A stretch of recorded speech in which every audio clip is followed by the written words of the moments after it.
Toxic relationships don't just happen, they are built. But once you understand the science behind them, breaking the cycle and avoiding them becomes easy. So, to start our quest, we have to understand that every toxic relationship begins with Part 1, the charm trap. Now, do you know how, in Greek mythology, the sirens used their voices and beauty to lure sailors to their doom?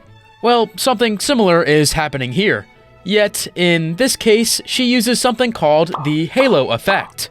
What does that mean? People tend to overlook their partner's negative behaviors because of an initially positive impression. If someone seems ideal early on, it can be hard to see red flags that emerge later.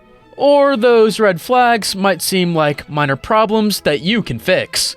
But after a while, the halo effects will slowly disappear. I mean, it has to. That first impression can't last forever, and you can't be blinded by love forever, right? Well, repeated exposure to someone makes us more likely to feel positively towards them and ignore that person's flaws. That's why everyone except you can truly see her flaws. Because they're not spending the entire day exchanging cute messages with her, they just see her for who she really is. But this trap is just the starting point. The real problem begins in Part 2, the addicting phase.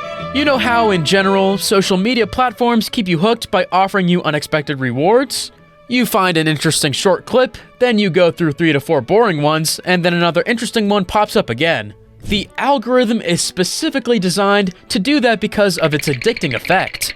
But what's more interesting is that toxic relationships tend to have the same effect. Because in many moments you receive love and validation, and then suddenly you don't. Now let's analyze things for a second. We said that your relationship began like a honeymoon phase in which everything seemed perfect, and now she's suddenly cold, gets mad at you, and maybe even criticizes you. And you don't know what the hell went wrong. So you try your best to win those good times back. You succeed, but then she will probably get mad again for whatever stupid reason. This dynamic creates a series of highs and lows that leads to something called trauma bonding. Basically, these highs and lows create very strong emotional moments, which can make the relationship feel unique and passionate. Over time, a person who is exposed to these kinds of emotional moments becomes dependent on the other person's approval and affection. Usually in this situation, most of us mistake their intense emotions of the cycle for true love or deep connection. Usually, it's not. It's just a nasty situation that drains your energy and mental health until you get fed up with it and you move on to Part 3, the escape attempt. The escape process usually starts with an argument. You share your thoughts on the relationship and try to get out of it, but there are 2 people who are trying to fool you into remaining. The first one is obviously her, and she'll use one of the most popular psychological effects known by our generation, the gaslighting effect. Basically, she manipulates you into doubting your own perceptions and memories. These things make you feel confused, damage your self-trust, and make you dependent on her. But the second person that is trying to fool you is actually you. You try to fool yourself by using something called cognitive dissonance. What does that mean? Usually, when people feel that there's a conflict between some of their beliefs and actions, they try to justify that behavior in order to reduce their inner conflict. For example, when people believe things like, I deserve a healthy relationship, but then continue to stay in a toxic relationship, they will start looking for reasons and excuses to justify that their toxic relationship is actually healthy. And that can lead them to tolerate more negative behavior. Most of the time, these phenomena succeed and you remain stuck in the relationship.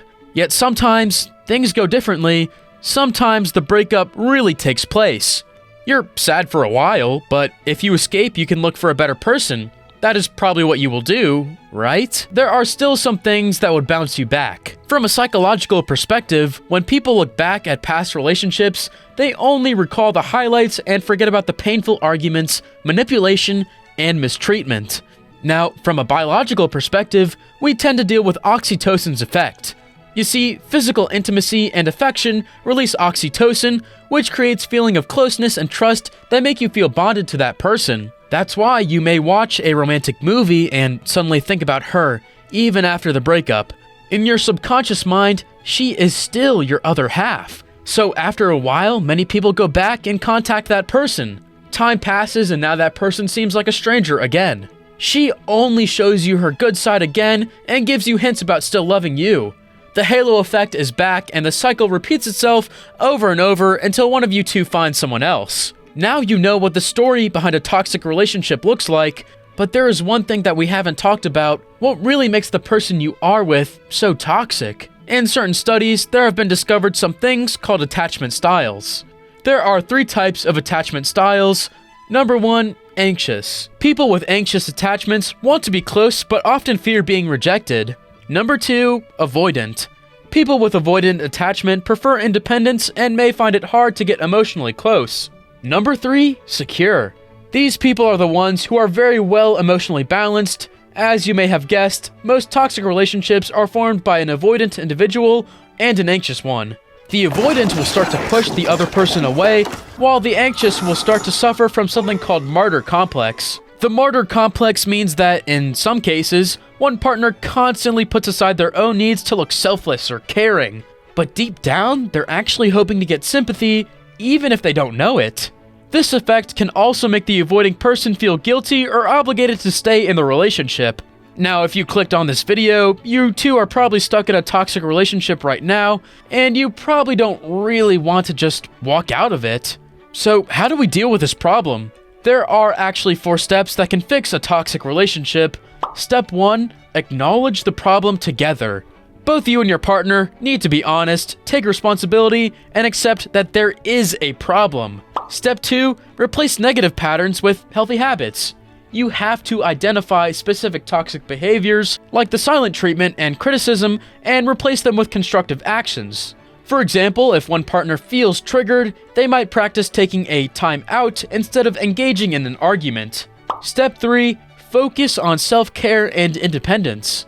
In a healthy relationship, both partners need to be fulfilled in their personal life, so each person should pursue their interests and goals and self-care routines, giving space for personal growth. This balance helps prevent emotional dependence and allows for a stronger connection. Bonus tip: in the middle of the storm, when emotions are at an all-time high, if she's angry or screaming, just hug her. But if you try all of these things and the relationship still remains toxic, maybe it is better to leave it behind. Yes, you will face a heartbreak after that, but fortunately for you, I have the perfect video to help you go through it.